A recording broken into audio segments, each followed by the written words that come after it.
Pracinhas.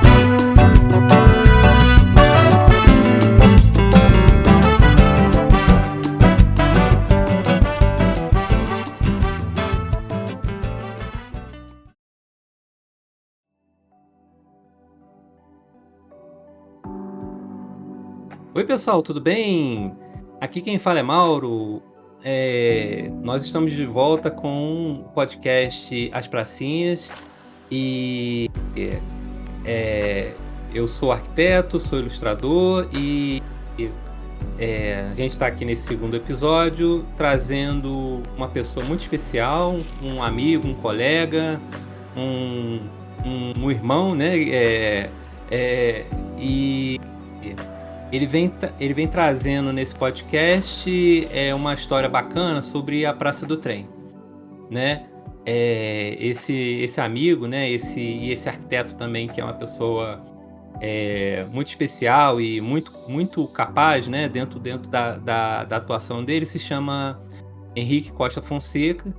E aí, Henrique, eu gostaria que você se apresentasse aí para o pessoal que está ouvindo, para a nossa audiência, para a gente começar essa conversa sobre a Praça do Trem.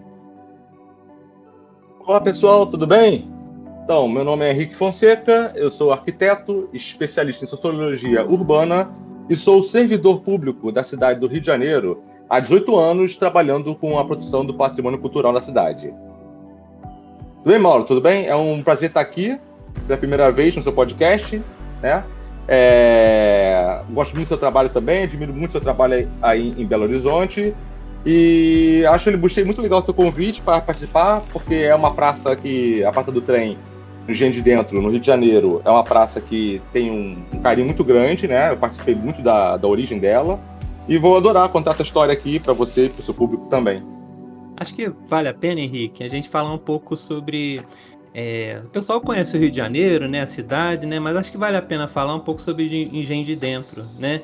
Onde é que está localizada, como é que Engenho de Dentro se relaciona com o resto da cidade do Rio. O que você acha da gente poder falar sobre isso? Uhum. Vamos lá. O bairro de Engenho de Dentro é um bairro da zona norte do Rio de Janeiro. É uma região com boa parte da zona norte cortada pela linha férrea, e tem a sua origem intimamente ligada à ferrovia, né? O Engenho de Dentro, ele era uma fazenda, era um engenho, né? Provavelmente de cana. Eu realmente não tenho aqui informação para precisar qual é a produção do Engenho de Dentro, mas era um engenho, e ele começa a mudar quando o então Império Brasileiro, né?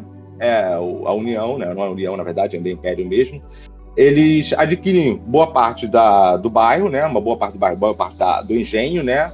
Para a construção da primeira oficina de locomoção do Brasil.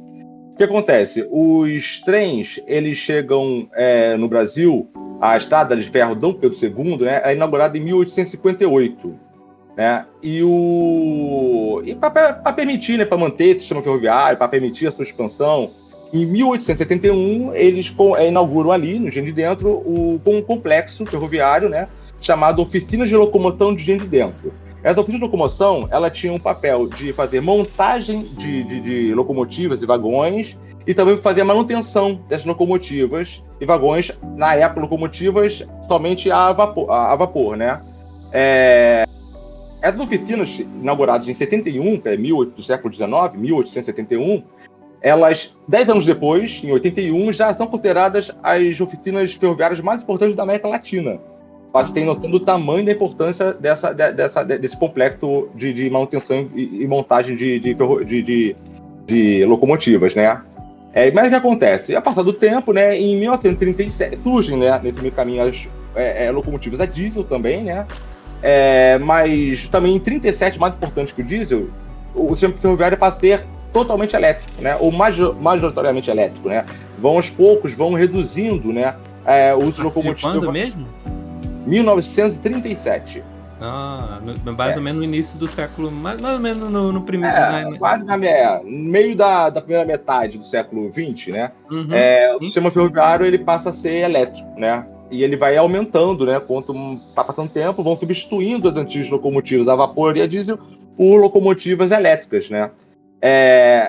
E desde nessa época, as oficinas de dentro elas foram adaptadas para o sistema elétrico também, né? Mas tinham sido desenhadas para o sistema de vapor, né? Então isso ela foi realmente outras oficinas surgiram. Em Deodoro tem uma muito importante, se não me engano, em Deodoro, né? Isso, Deodoro. Tema muito importante, já mais voltada para locomotivas elétricas. E no Gente de Dentro ela foi perdendo a importância, né? E foi se abandonando, foi perdendo, outras oficinas foram surgindo, principalmente a de Deodoro. E no final da década de 90, ainda assim, mais de 100 anos da fundação dela, ela realmente enterrou as atividades completamente, na década de 90, né? Não sei dizer o ano certinho, mas em 90 ela... Eu lembro que eu sou nascido e criado na região, e ainda quando criança, eu passava muito por ali, e tinha uma rua importante, a Rua Arquias Cordeiro, e ela ficava entre a ferrovia e as oficinas. E em várias oportunidades, passando de carro ainda com meus pais, na minha infância, nos anos 80, até nos anos 90 ainda, o trânsito era interrompido para uma locomotiva, provavelmente a diesel ainda, né? Já não dava praticamente não tinha mais nenhuma circulando, mas como ainda fazia manutenção a diesel, o trânsito parava para passar uma locomotiva gigantesca no meio da rua, vermelha, bonita, e aquilo sempre me tocou de uma forma, aquelas máquinas gigantes, coisa que mexeu comigo os trens, né? E eu fui criado naquela região, então eu sempre tive esse contato com aquele local. Até porque ali, eu vou depois entrar em detalhes, se você quiser, tem na mesma praça onde tem a Praça do Trem, da qual nós vamos falar, tem também o Museu do Trem, né? O Museu do Trem, ele é na verdade, o nome oficial não é esse, né? Se eu não me engano, vou até conferir aqui para você. É o nome que a população da cidade dá para ele, né? É o nome mais popular, né? Mas é Centro de Memória da História Ferroviária. Ele pertence ao IPHAN. O IPHAN que mantém aquele... que é um museu, né? Inclusive lá está a locomotiva Baronesa número 1, primeira locomotiva a andar em solo brasileiro. Ela está lá e pode ser visitada, tá? E eu, ainda criança, como morava muito perto, eu fui várias vezes nesse museu ver aquelas locomotivas antigas. Tinha um vagão, andou o presidente tal, e outras locomotivas de outras épocas. É um museu, tem um acervo muito legal, muito interessante, né? E fica naquela mesma quadra da qual nós vamos falar, onde fica a praça também. Né? E tá tudo, então você vê que tem tudo uma ligação muito grande com a história ferroviária. Tudo que a gente vai falar aqui da praça, o nome Praça do Trem não é à toa. Tem toda uma história por trás para chegarmos a como ela existe, porque ela como essa praça ela é hoje, né? Toda essa história vai fazer parte de entender como funciona a praça, porque ela é desse jeito. Onde eu estava mesmo, Mauro? Você estava falando da sua lembrança, né? Quando criança, quando a locomotiva passava na Arquias Cordeiro, né? E de uma certa forma isso te impactou bastante. Eu cresci, me formei arquiteto na UF, nós estudamos juntos, você sabe muito bem disso, né? Seguimos nossas vidas diferentes. E eu fui trabalhar, né? No antigo DGPC.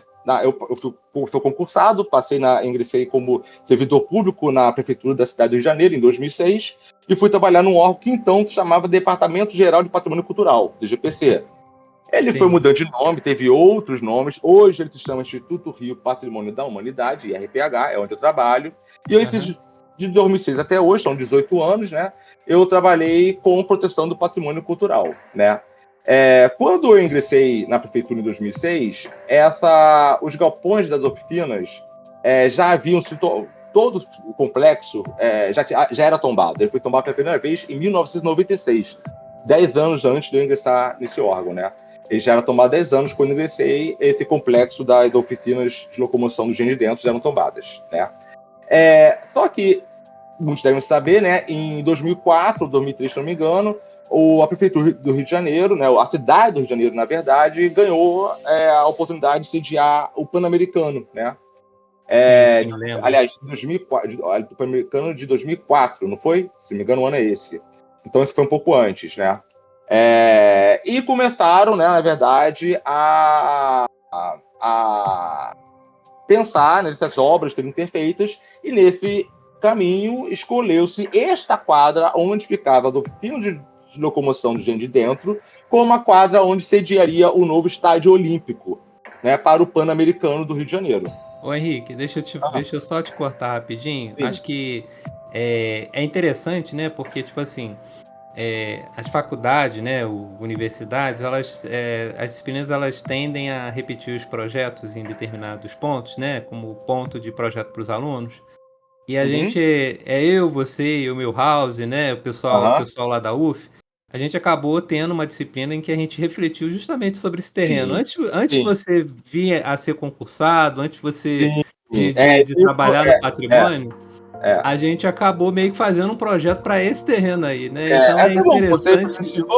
Você pode falar sobre isso. Você estava lá também, você participou disso. Quer falar, fala.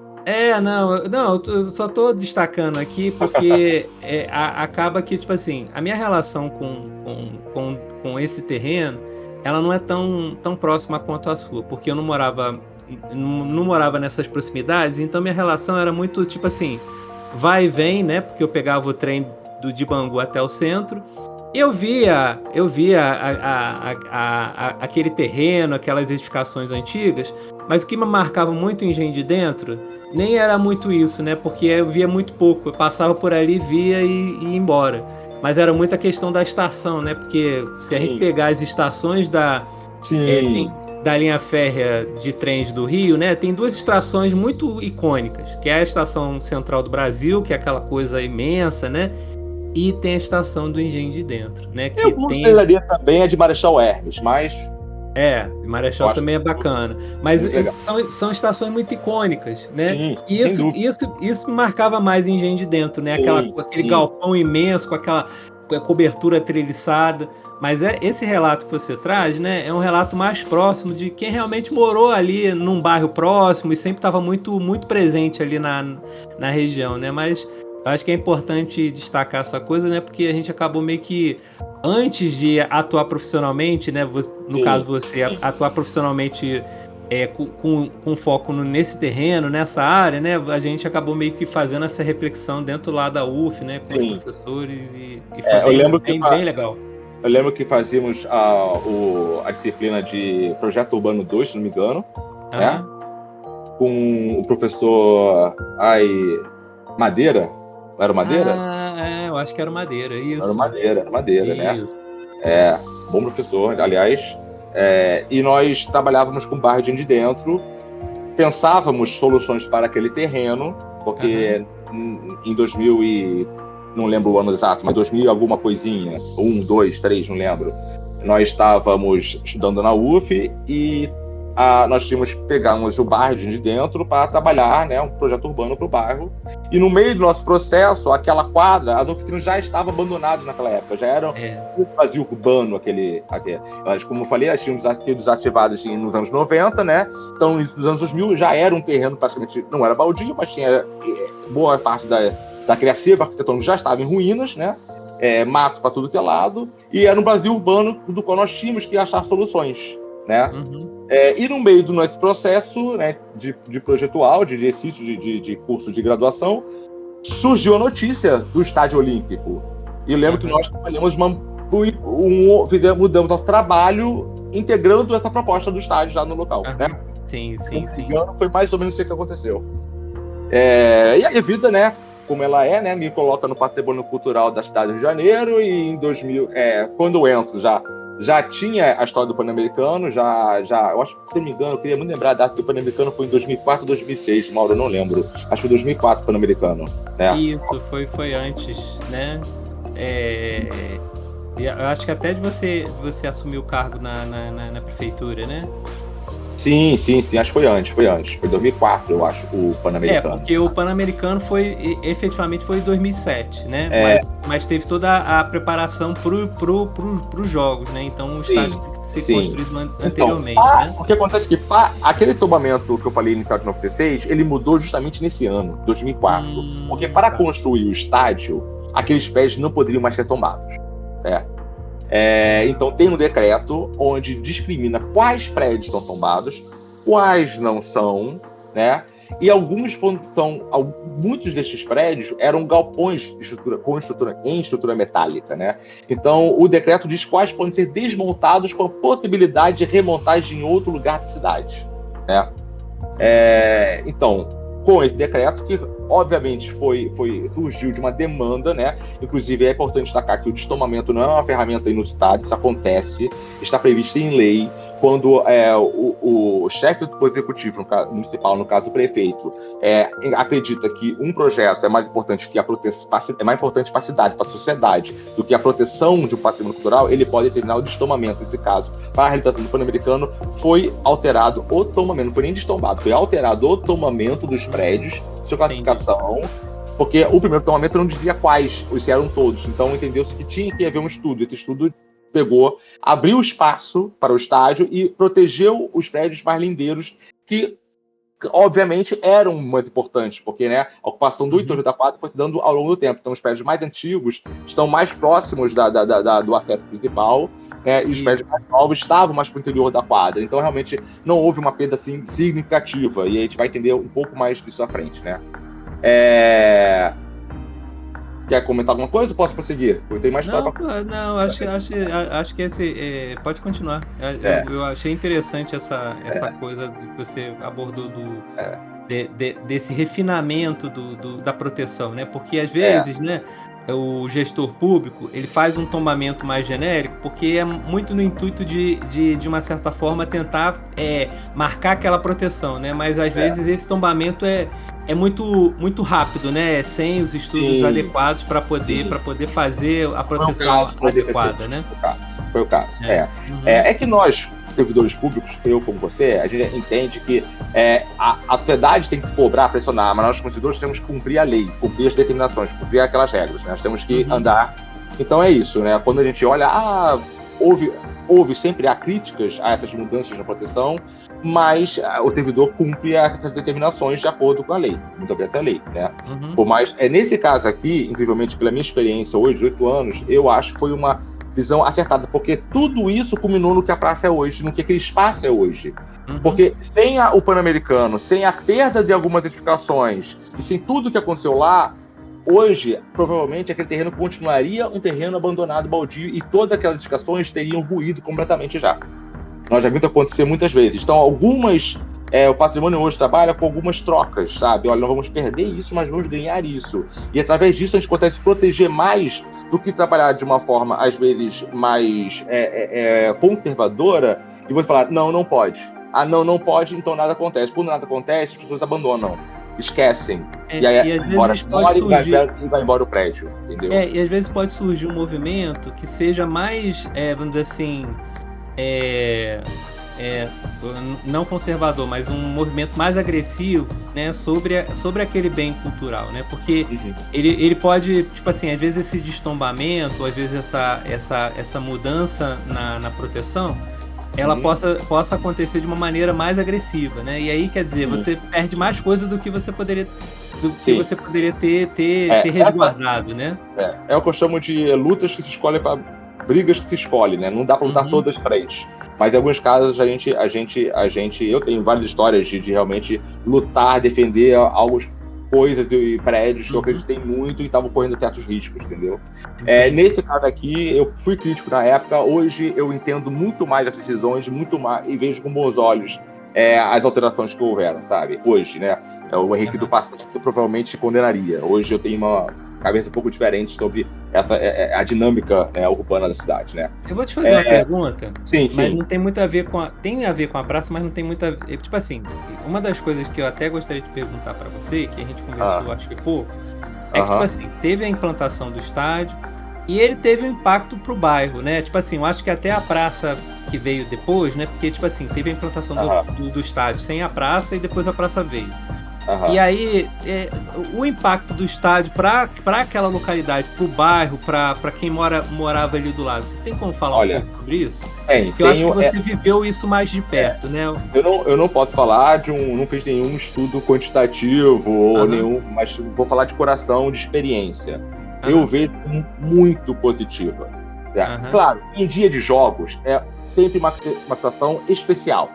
Quando há um jogo, que o morador, ele passa por certas dificuldades. Tem a sua circulação restringida, tem alguns problemas em dia de jogo. Mas não é todo dia que tem jogo. Na maioria dos dias, não há jogo ali. E tem enormes períodos que não acontecem jogos, né? Até no dia que tem jogo, boa parte do horário não está tendo jogo. Então, durante algumas horas, há um caos no entorno. Vamos ser sinceros, é isso. As ruas fecham, os carros não passam. O pau quebra, né? O pau quebra. É futebol, gente. Acontece, né? Nos outros dias, o que acontece? Eu acho que valorizou o bairro, porque não houve apenas a invasão do estádio, houve uma reformulação, uma qualificação do ambiente urbano, os passeios melhorados, houve um processo de arborização, então houve melhorias no entorno que valorizaram os imóveis, e a presença do estádio ativou um comércio que estava lá muito, sabe? Eu lembro que nos anos 2000 e pouco, você ia numa lojinha, parecia uma lojinha dos anos 70, 80. Parou no tempo totalmente. Era muito legal, mas estava assim, falindo, ia fechado aí na segunda-feira, sabe? E o comércio foi renovar, surgiram um bar, deu um dinamismo, o bairro acordou, o Engenho Dentro é um local, a praça é um sucesso, vamos falar disso depois, a praça é um sucesso. E as pessoas, assim, eu acredito que os moradores hoje que estão lá já estão familiarizados, já conhecem a dinâmica do bar. Claro que no início foi um choque, houve muita reclamação, né? Eu até posso contar um caso muito interessante. Quando inauguraram o estádio, eles colocaram grandes holofotes, né, nessas ruas do entorno. Holofotes muito fortes, né?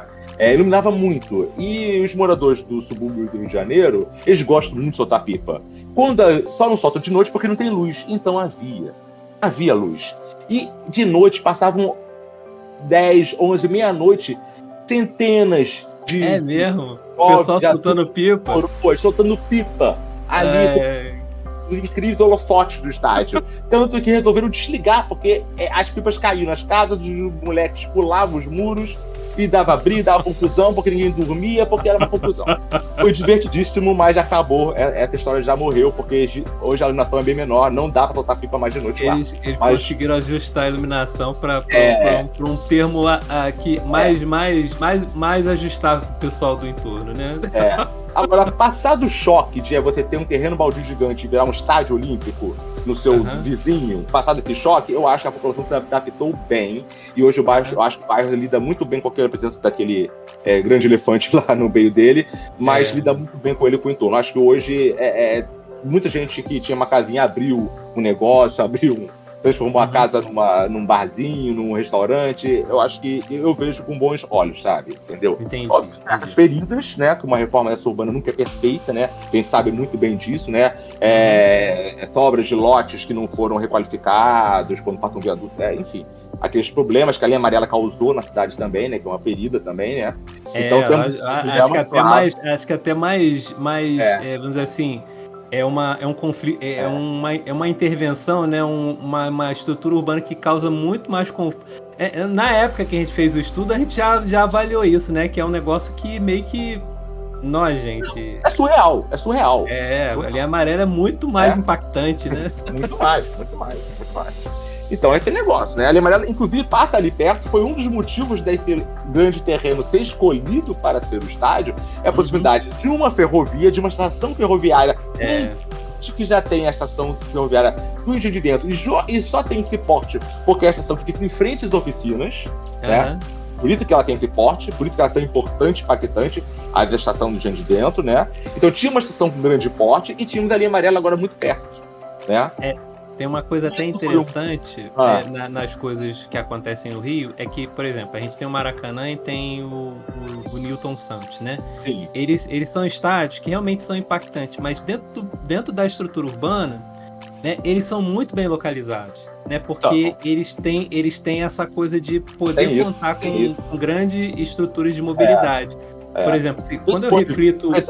Desculpa, interrompendo, comparando com outro estádio, que é o estádio São Januário, que é até muito mais antigo que o estádio olímpico Newton Santos, né? Mas o Santos está muito mais bem localizado do ponto de vista de acessibilidade e mobilidade urbana. Eu tenho a linha amarela de um lado, não que assim, claro, atrás do São Januário também tem a Avenida Brasil, que não dá para descartar, né? E não é tão longe da rodoviária, né? Mas assim, são dois estádios incrustados em bairros bem densos e com muitas ainda moradias unifamiliares, né? Vamos dizer assim. Isso, o adensamento não é tão intenso, né? Mas eu acho que a estação ferroviária, em frente ao estádio de Dentro, coloca ele numa situação melhor ainda do que a de São Januário, no meu ponto de vista. Também concordo, acho que é bem isso mesmo, né? Ele tem esse impacto, mas tipo assim, dentro das justificativas para a implantação dele são muitas, né? Porque ele está localizado no cruzamento desses eixos, né? Praticamente no cruzamento desses eixos, né? E na época era um estádio de propriedade pública, porque a propriedade era da União, né? Aquelas oficinas da antiga Estado do Pedro II, né? Que virou futuramente a Estrada de Ferro Federal e por aí vai. Hoje é parte da Supervia, né? Que opera os trens urbanos do Rio de Janeiro, né? E da região metropolitana do Rio de Janeiro, né? Então, era um terreno da União, abandonado. Então, era interesse da União a realização dos Jogos, né? Pan-Americanos de 2004. Então, houve uma relação, olha, eu quero o terreno, beleza, é teu. Foi rápido isso, né? Aí, vai fazer o estádio, vamos ajudar, faz daí o estádio, né? E aí o governo, se não me engano, o governo do PT, primeiro governo do PT do Lula, né? Então, alinhado na época com o César Maia, né? Então, isso foi muito rápido. Pegou e o estádio, né? E fez o estádio, aí rolou todo esse impacto, nós já conversamos aqui previamente. Acho que o bairro se curou parcialmente, né? Desse impacto que realmente... Você imagina, você mora numa rua em frente para um muro de um terreno abandonado, num bairro do Rio de Janeiro, e o seguinte, você mora em frente ao estádio Olímpico Newton Santos para sediar os Jogos Pan-Americanos, os Jogos Olímpicos, né? Então, olha a diferença, né, de vizinhança que você tem, né? É importante, né? Mas vamos lá, continuando a estar. Vamos chegar a gente não chegou na praça ainda, né? Que a história é tão interessante que ela acaba passando por outros assuntos. Mas aí deixa eu te perguntar, por exemplo, aí teve a inserção do estádio, teve esses impactos positivos e negativos, e aí veio o estádio sem a praça. Por quê? Né? Porque a praça não foi inserida junto com o estádio. Na época, eu vou te dizer de uma forma muito pouco humilde, porque na época eu não trabalhava lá. Sei. Porque o que aconteceu quando veio os Jogos Olímpicos foi um pouco diferente. Na época, eles construíram só o estádio. Os terrenos remanescentes das antigas oficinas permaneceu cercado com muros. Entendeu? E abandonado. Não se interviu no remanescente. O estádio ocupou 80%, 90%, sei lá, desse grande antigo lote das oficinas, né? O remanescente, que era parte na esquina da rua Arquias Cordeiro com a rua Doutor Padilha, tem um colégio estadual ali ainda, né? Tem uma atrás e tem ali ainda o Museu do Trem. Na esquina da outra rua, esquina da rua Doutor Padilha com a oficinas, nós temos um conjunto residencial. E na esquina da José dos Reis com a rua Arquias Cordeiro, nós falando tudo de cabeça, incrível, estou lembrando do nome das ruas.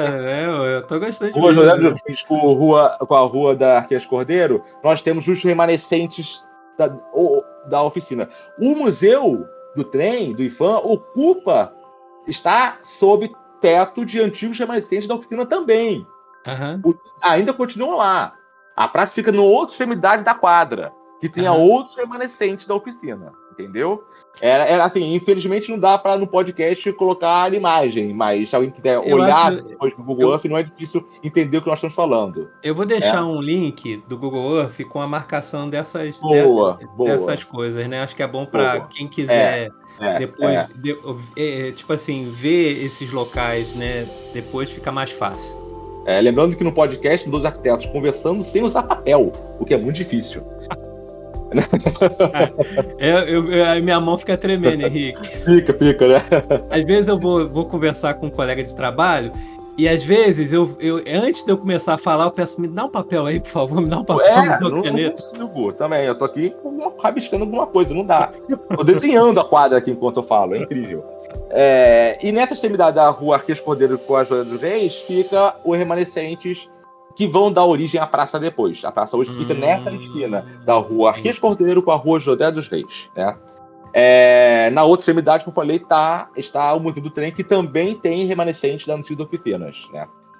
Esses terrenos foram oportunidades, né, que vieram depois, né, para poder discutir o que seria feito dessas áreas, né? Então, quando aconteceu os Jogos Pan-Americanos, 2004, provavelmente, né? Esse remanescente desse trecho estava ainda intramuros. E Tá. ele estava numa condição muito ruim, e ao longo desse tempo, em 2004, entre o estádio e os Jogos Olímpicos de 2016, aí sim, 2016 com Eu certeza, acho né? que o Eles Pan-Americano ele ficaram aconteceu em arruinados. Não, 2007, Henrique. os Acho que prédios. aconteceu. Eu acho. 2007, tem Isso, razão. 2007. 2007. Foi 2007 que foi inaugurado o estádio. Então, entre 2007, Isso. agora salvou. Foi isso mesmo. Pan-Americano de 2007. Eu lembrava, achei que era 2004, viajei. Aham. Enfim, o Pan-Americano de 2007. Ele, em 2007, quando construiu, inaugurou o estádio, com seu e aqueles remanescentes estavam abandonados, pioraram o processo de degradação e de arruinamento dos prédios. Isso prosseguiu até 2016 quase, que é até 2014, né, 7 anos, quando veio a notícia que nós teríamos os Jogos Olímpicos de 2016, no Rio de Janeiro. Voltou-se, né, já está a prefeitura, e voltou-se o olhar para o Estádio Olímpico, né? Nessa época foi criada uma empresa olímpica, né, que ia cuidar desses grandes projetos para os Jogos Olímpicos. Muitas pessoas foram trabalhar lá. Eu não fui, continuei trabalhando com patrimônio cultural, né? E foi, né? E foi. Em algum momento, agora eu realmente não vou. Aí eu vou contar coisas de memória, então pode haver certas falhas da minha memória, né? Vou tentar lembrar, né? Em algum momento, antes dos Jogos Olímpicos, chegou lá o órgão que nós trabalhávamos, já o patrimônio cultural lá, né? A informação de que havia o potencial risco de destombamento completo daqueles remanescentes, né? Porque o COI, o Comitê Olímpico Internacional, queria que tivesse um acesso exclusivo, um único acesso ao estádio, não podia ter mais de um acesso, para ter mais segurança, mais controle. Só ia ter um acesso para o estádio, não poderia haver outro, né? E o único lugar que tinha espaço para fazer esse acesso era naquela esquina, demolindo todos aqueles prédios. E ali seria o acesso ao estádio. Então tinha que demolir tudo. E havia o risco de destombamento. Aí vocês entraram, né? Alguém, se eu não me engano, a antiga coordenadora Aline Xavier, se eu não me engano, foi ela. Espero não ter errado, mas certamente ela participou disso, com certeza. E ela veio e falou: Henrique, tá acontecendo isso. Pensa em alguma coisa. Ou falou algo parecido com isso, não sei. Tipo, se vira, me dá uma ideia. Te vira, né? Te vira, o famoso te vira. Eu corri na empresa olímpica para conhecer melhor essa demanda do COI, compreendi o que o COI precisava. Aí eu falei, realmente, como prédios, não dá. Mas não são prédios, são galpões. Pois é. É um paliteiro, é a cobertura de paliteiro, estrutura metálica. Eu não tem fechamento, sabe? Falei, eu posso fazer mais. Eles tinham uma coisa que eles chamavam de, se eu não me engano, magnetrômetro, que era um aparelho de segurança, tipo um raio-x, não raio-x não, mas tipo detector de metais, né? Na entrada do estádio. Eles faziam uma bateria disso ali. E eu botar sob lonas. Falei, não coloca a lona, coloca embaixo dos galpões. Você conseguiu conciliar a demanda que eles tinham com a proteção do patrimônio, né? Eu fiz um croquis dessa ideia, mantendo. Eles tinham mais prédios ali. Alguns são de alvenaria. De alvenaria eu não vou conseguir salvar. Porque a pressão política de você realizar uns Jogos Olímpicos não é pequena. Entende? Então, eu não tenho ferramenta para dizer, porque não vou ganhar essa briga. É uma briga que eu vou perder. Eu vou salvar o que eu conseguir. Porque o que é importante, às vezes, no patrimônio cultural, não é a coisa como um todo, é a memória. E a memória, às vezes, você não precisa ter o todo para ter uma memória. Você pode lembrar de uma pessoa que você conheceu, um antigo parente seu, para um objeto, uma foto, outra coisa.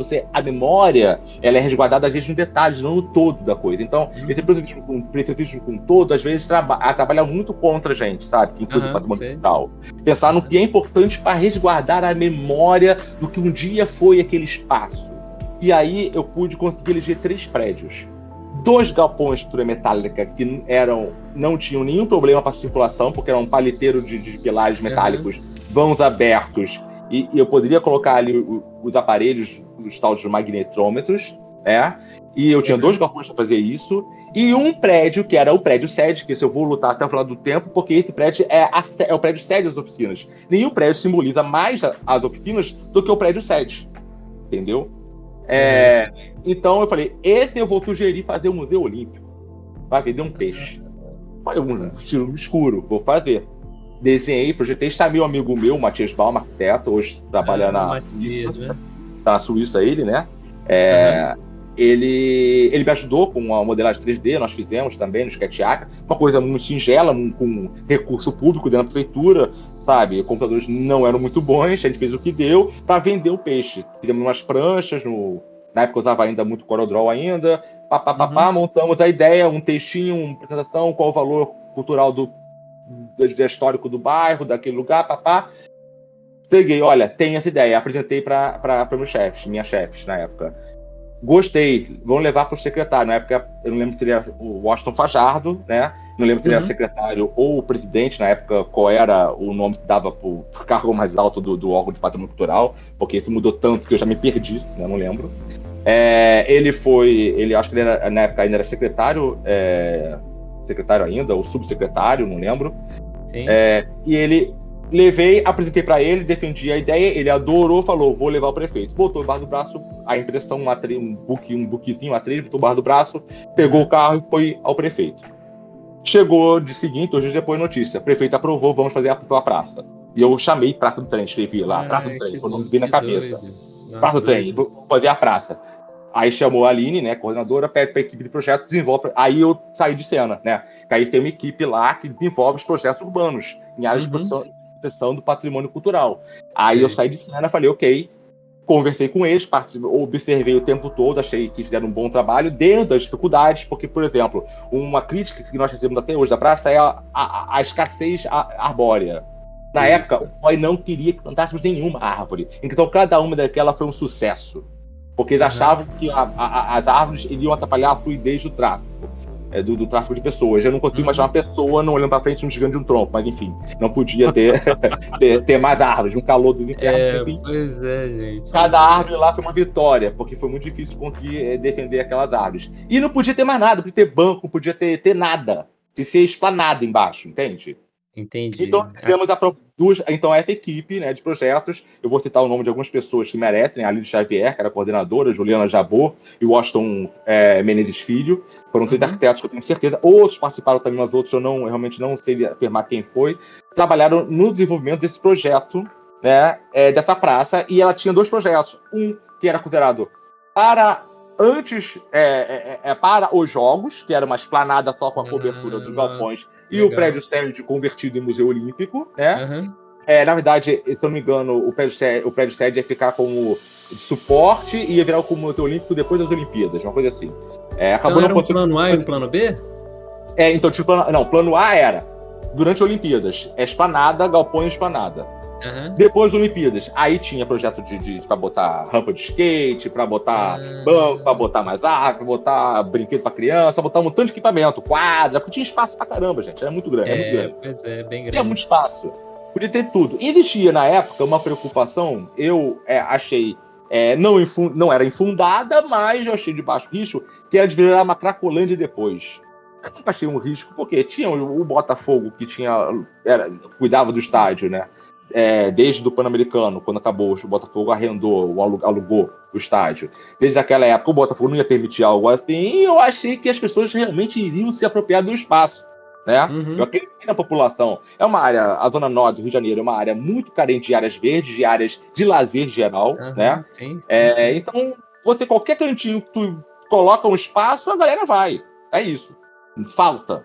Daí eu falei, não, a galera vai. Sabe? E foi. Entendeu? Não rolou o pós. Eu sabia disso, que ia ter o projeto pós-Olimpíada. Esse pós nunca aconteceu. A praça ainda é basicamente uma esplanada até hoje. Tem um conjuntinho de brinquedos no cantinho ali, mas sinceramente nem sei quem colocou, porque reza a lenda que nem foi a prefeitura. Então nem sei quem colocou aqueles brinquedos. Né? Tem um negócio, olhando essa sua fala aí, é interessante, porque, por exemplo, eu também trabalho com essa coisa com planejamento, né, proposição de espaços públicos. E essa dificuldade que você teve, né, que você se preocupou com relação à questão das pessoas em situação de rua, é uma coisa que sempre vem, né? As pessoas sempre falam que qualquer espaço público que a gente promove, vai ter sempre alguém falando, isso daí vai ser ocupado por morador de rua. Mas, gente, a cidade é de todo mundo. E, às vezes, tem determinados espaços que têm dinâmicas que elas vão fazer com que a população se aproprie e os públicos utilizem o espaço. Então, quer dizer, é um espaço que, de uma certa forma, sempre vai estar sempre cheio de gente, porque vai ter os jogos de futebol, como você mesmo falou, né? É uma área que tem... É uma região que tem poucos espaços públicos, então a população também vai acabar se apropriando. Por exemplo, essa coisa da esplanada, né?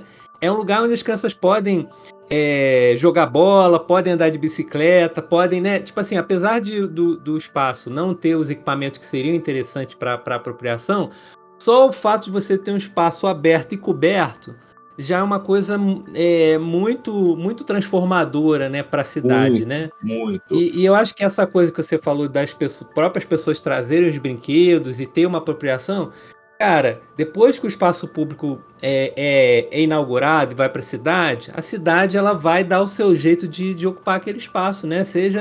Eu acho que, tipo assim, nós arquitetos ficamos muito preocupados, né, com o que vai acontecer depois que o projeto ele sair, Sim, né? Desculpa, é nisso que eu ia pegar, porque quando o projeto é seu, é uma ideia sua, não era a minha preocupação, eu admito que eu nunca fiquei preocupado com isso, cara. Que bom.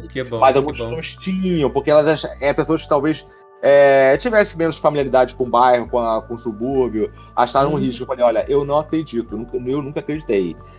Mas quando o projeto é seu, e o projeto é público, e a prefeitura investe numa coisa, e o resultado esperado é A, e acontece J, uma coisa bem diferente, é ruim.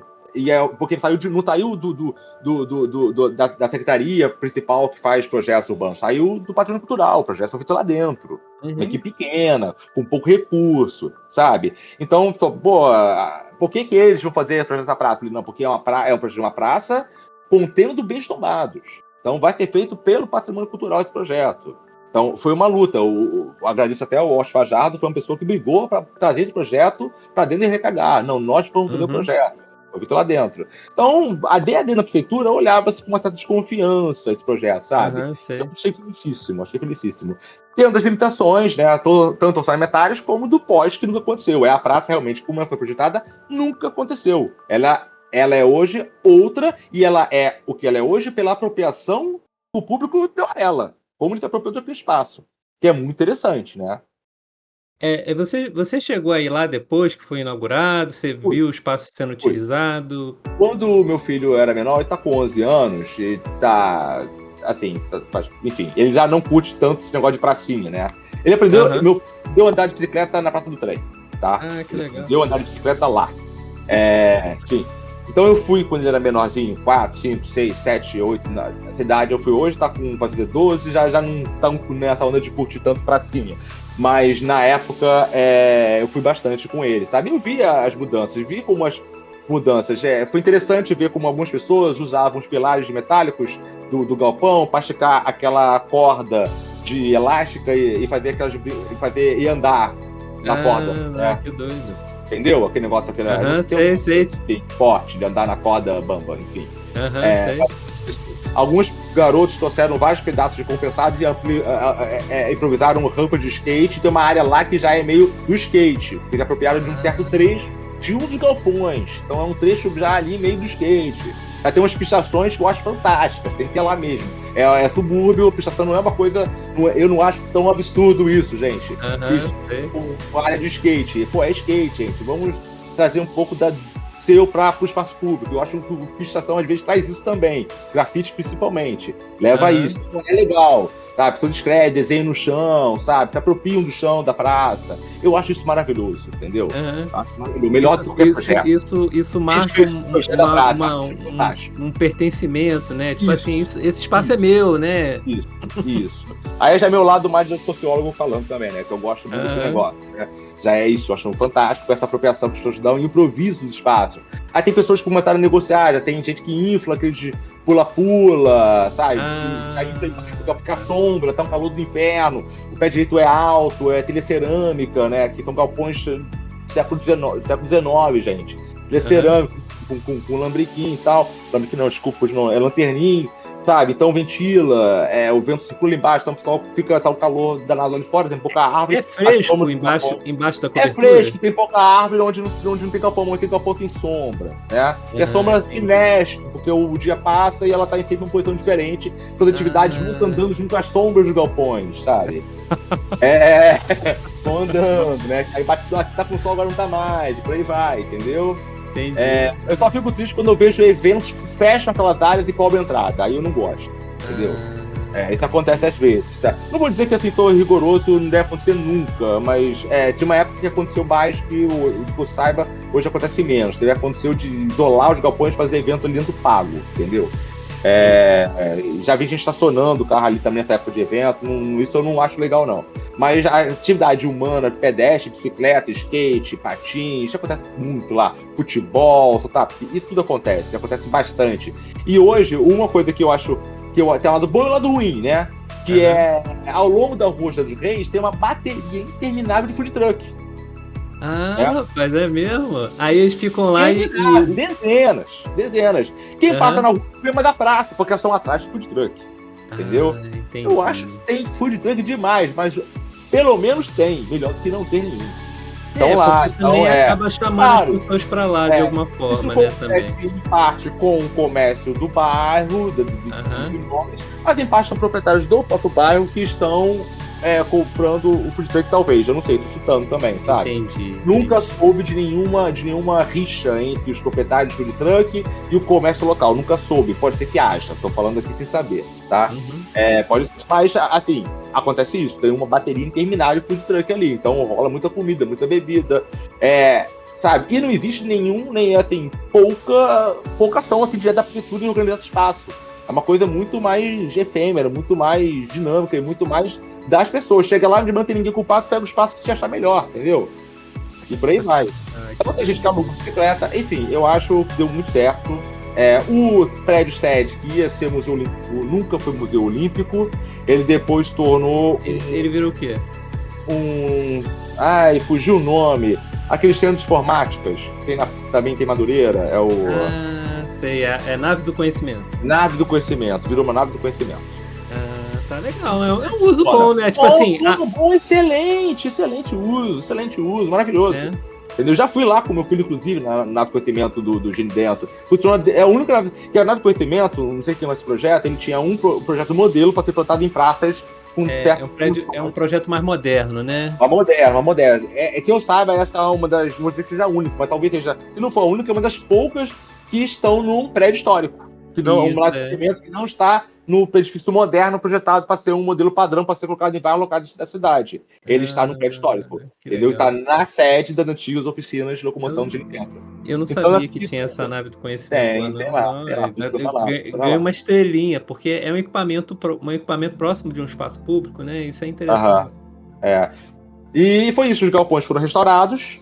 O edifício sede, que não tinha nada por dentro, não tinha telhado, não tinha mais piso, só tinha as paredes externas, não tinha mais nenhuma esquadria, foi completamente restaurado. Aí eu te pergunto, sem ter perdido aqueles prédios que possibilitou a construção do estádio, sem os Jogos Olímpicos, talvez o terreno estivesse hoje abandonado ainda, sem nenhum prédio mais lá, nem remanescente para ser restaurado mais. No Rio tem muitos, você deve saber mais do que eu, mas no Rio tem muitos prédios que são muito bonitos, antigos, que estão muito nessa situação, né? De eles serem pequenas pérolas, mas pelo fato de você não ter alguma coisa, algum investimento, alguma transformação ali que justifique a intervenção, ele fica ali. Por exemplo, o Eduardo anunciou há pouco tempo, né, a questão lá da estação da Leopoldina, né? E tipo assim, cara, toda vez que eu passava de ônibus por ali, eu pensava, por que não fazem um negócio nesse trem, cara? Porque é uma pérola dentro da cidade do Rio, aquela estação.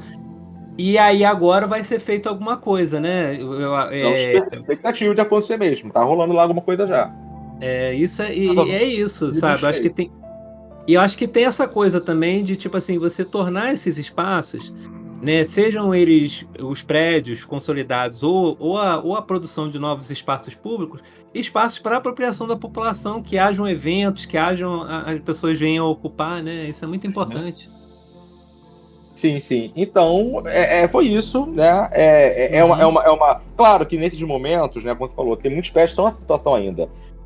Alguns passam do ponto e realmente arruína completamente e não tem muito o que falar, Não sabe? tem o que fazer, né? Então tem um tempo, né, que a gente, sabe, Tem é uma uma coisa. janela de oportunidade, né? Aí tu vê, pega ou não pega. Se eu pegar, eu vou abrir mão disso, posso perder aquilo, posso reduzir, Aham, mas entendi, vou ter em troca isso. Se eu não pegar, eu posso ficar com isso aqui por mais quantos anos? entendi. Talvez para sempre. Então é muito nisso, em gerar oportunidade. Muitas vezes nós temos certos prédios e situações onde a gente convida a iniciativa privada para falar o que a gente precisa para isso aqui acontecer. E ouvir deles. E a gente vê que é razoável. Se é absurdo, se não é. Entendeu? São eles que têm as condições de fazer. A gente precisa que eles se interessem pela propriedade, pela coisa, para alguma coisa de papel, né? Então a gente chama, olha, o que a gente precisa fazer para isso aqui acontecer? Isso, aquilo. É razoável, isso não é razoável. Isso pode, isso não pode. Vamos achar o caminho do meio. E aí se negocia. O governo, existe poder público para negociar com o poder privado também essas coisas, sabe? O que pode acontecer. Até para ter uma condução que proteja, né? Porque às vezes tem muitas iniciativas da iniciativa privada que efetivamente, quando o governo não está muito envolvido, ele está pouco preocupado com aquilo ali, aí realmente você perde muita coisa, entendeu? Então a condução do executivo, né? Do executivo, seja municipal, estadual ou federal, e também com investimento, né? Mesmo que tenha parte do investimento da iniciativa privada, parte do intuito da iniciativa privada, né? Você tem que ter o poder público como aquele que vai guiar as coisas que vão acontecer naquele local, né? É importante isso. É isso. Então, às vezes, é necessário ter essa flexibilidade para você encontrar um ponto para que as coisas aconteçam, né? No caso do estádio, a gente foi o contrário, foi, né, de cima para baixo, vai acontecer e tal, e a gente foi dançando em volta e fazendo o possível. Eu acho que nesse roda-moinho, né, nessa dança, o que né? falta, fazendo uma crítica a própria atuação do meu órgão e a mim, porque também correr atrás disso. Eu acho que na falta ter informação do que é aquilo lá. Placa informativa, não tem. Porque eu acho que a praça vai ganhar muito mais. A praça e aqueles prédios vão ser muito mais abraçados, reconhecidos, conhecidos pela população, se as pessoas souberem o que aquilo significa. Saber que o bairro de Dentro, embora tenha o nome de um engenho, ou seja, de uma fazenda, uma produção rural, ela tem a origem urbana dela, está intimamente ligada à história da linha férrea no Brasil. As oficinas, né? As oficinas de locomoção. Lembrando, a ferrovia no Brasil é inaugurada em 1858 e as oficinas são inauguradas em 1871. Né? Estou falando de mais de um século de história, né? Estou falando da história da ferrovia nacional, das estradas de ferro do Brasil, né? Tá ligado, tem uma relação íntima com aquele bairro e o surgimento daquele bairro. Então é uma memória que eu acho que é importante não se perder. É por isso que tem do estádio. O estádio está lá porque aquele terreno existiu durante tanto tempo. O Museu do Trem está lá por causa disso. A Praça do Trem tem esse nome, que os galpões estão lá por causa disso. E todo o bairro que existe em volta está lá por causa disso. Né? Isso é importante destacar, sabe? Entendeu? E aí, essa é a história, né, da Praça do Trem, né? Como ela é hoje. Deixa eu te falar, eu acho que a gente conseguiu nessa conversa aqui, a gente conseguiu abarcar bastante coisa. Eu me sinto muito orgulhoso por saber que você participou desse projeto. Eu já passei lá pelo menos uma vez para ver a implantação da praça e vi muitas outras vezes no Street View. E eu acho que, tipo assim, aquilo ali é uma coisa muito bacana, sabe? Porque é isso, né? Você ter as condições de produzir um espaço público numa área que realmente demandava isso e vocês viram uma oportunidade com essas dificuldades que você acabou colocando aqui. Você quer falar mais alguma coisa? Quero destacar, como eu falei de vários nomes de várias pessoas que trabalharam comigo nesse processo, né? Tem que destacar que eu não fiz isso sozinho, tive muita ajuda o tempo todo. Não vou citar o nome de todo mundo que me ajudou. Esses são nomes que eu lembrei agora mais ativamente por acaso, sabe? Pode ser que tenha sido injusto com outras pessoas, peço desculpa se alguém ouviu o podcast e falar, poxa, não falou meu nome. Eu realmente não tenho memória muito boa. Eu lembro dessas pessoas, né, que eu comentei aqui o nome, que foram pessoas importantíssimas nesse processo, me ajudaram pra caramba, né? São pessoas que eu sei que sentem tanto pais e mães da praça quanto eu, né? Embora aqui eu me sinto mais pai porque eu concebi a ideia, gosto de dizer isso, né? Mas são pessoas que trabalharam arduamente para que ela existissem, sabe? Ralaram muito para que aquilo acontecesse. Pessoas tanto do RPH, pessoas fora do RPH, fora do órgão de patrimônio cultural, que compraram a ideia também, né? E felizmente a praça, eu ainda, embora não tenha sido o que a gente queria que ela fosse, eu acho que ela talvez tenha conseguido ir até mais além, porque ela é o que a população transformou ela, e eu acho isso muito bonito de se ver, sabe? E acho muito legal como como a população ainda usa e abusa e lota, e a palavra é essa, lota aquela praça. Não, que doido. É isso. Mauro, então eu acho que focado, eu quero já agradecer seu convite mais uma vez para participar do podcast. Também estou muito feliz aqui de ver. Vou querer ouvir os outros também, que esse é um assunto que me interessa bastante. Embora eu tenha não trabalhe tanto diretamente com espaços públicos e espaços urbanos, mas com proteção do patrimônio, mais com planejamento urbano, né? Do patrimônio cultural do que outra coisa, né? Mas eu vou acompanhar, gosto muito do seu trabalho também, já vi você também projetar e trabalhar e muitas praças, é uma coisa que eu sei que você sempre cativou muito a praça, né? Esse espaço da praça, é um espaço que você considera muito importante, eu também considero muito importante na cidade, né? Então é isso, agradeço o convite, agradeço a todo mundo que ouviu também hoje, né? E é isso. Tá, então pessoal, a gente vai ficando por aqui, tá? Eu gostaria de deixar um agradecimento para as pessoas que ouviram o primeiro programa e para o Henrique, que, tipo assim, logo quando tem o Henrique, tem outras pessoas também que já aceitaram o convite de estar vindo conversar com a gente. E é isso, logo quando eu falei pro Henrique, ó, tô fazendo isso daqui, você topa? E foi imediato, não teve tipo assim, é um amigo muito certeiro, sempre muito presente, né? Quando o Mauro me apresentou o podcast dele, falando sobre espaços públicos, né, sobre pracinhas, eu falei, eu quero falar da minha praça. Não tem condição do meu amigo fazer um podcast sobre pracinhas e eu não falar da minha praça. Falar do trem, né? Falar desse trem aí. É a primeira vez que eu participo de um podcast, então para mim é algo novo, né? Eu estou aqui ainda, eu acho que comecei meio ainda meio verde, fui melhorando. Então, se eu falei alguma coisa muito atropelada, não me entenderam direito, desculpa, é a minha primeira vez, né? Acho que acredito que na próxima oportunidade, espero ter outras, seja melhor. Não, Henrique, o convite está sempre aberto. Se você tiver alguma coisa para você querer falar aqui com a gente, pode ser sobre qualquer coisa. A gente está aqui aberto para poder te ouvir, tá certo? Tá ótimo. Um abraço, gente, obrigado por tudo. Pessoal, vou me despedir agora, tá certo? E agradeço a vocês terem ouvido o podcast e se vocês puderem compartilhar também, né? Poderem falar com os amigos, tá certo? Então, eu vou ficando por aqui e espero que vocês fiquem bem. Um abraço.